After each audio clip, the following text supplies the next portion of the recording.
Once we are in the trades with the right position size and we've got a good entry price, then we need to manage the trade for maximum profitability. I do that with three techniques. I can scale in or add to the position, I can scale out and take profit, and I trail my stops. So here's an example of a real trade that we're in. This is CLVS, Clovis Oncology.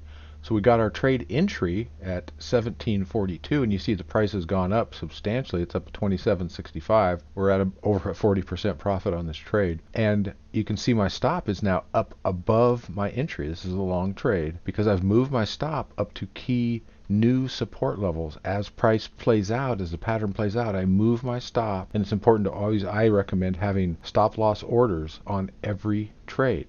That way, if the price goes down and hits it, we're automatically out of the trade. There's no more decision to be made. But I move my stop as the price pattern plays out. And you can see now we're up above it. If we get stopped out, we've got a profit on this trade. And I've also taken profit by doing what I call scale out, typically in thirds. So after this big price move here, we sold 1/3 of the position. So if we had 300 shares, we would sell 100 shares.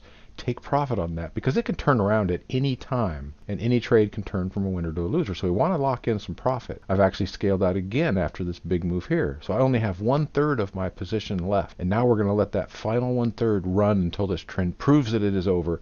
And I will just keep trailing my stop up to new support levels until eventually price will stop us out on that final 1/3 of the shares. So that's scaling out and trailing the stops. Now I give updates on that on a regular basis. So you can see on the website, I always have, all the trade details as we've gone over in the other videos.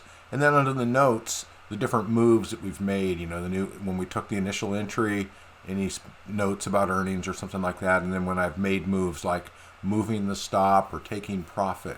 And anytime I make a change like moving the stop, taking profit, I send out an alert. It'll always be out in an email, and it will come out through the app. And again, I really strongly encourage getting the app so you'll get those alerts in a very reliable fashion.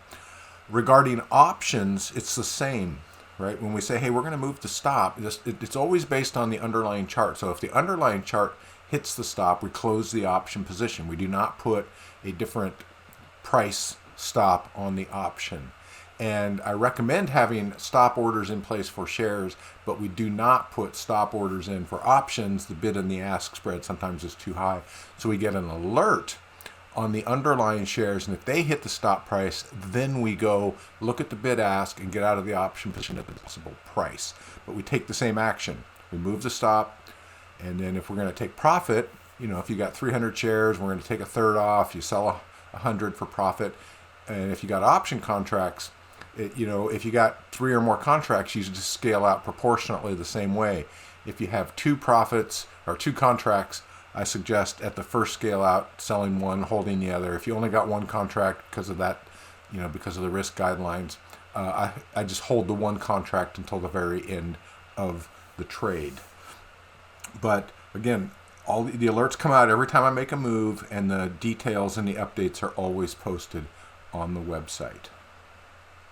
And then there's a final technique of what I call scaling in, where we can add to positions that really have good promise.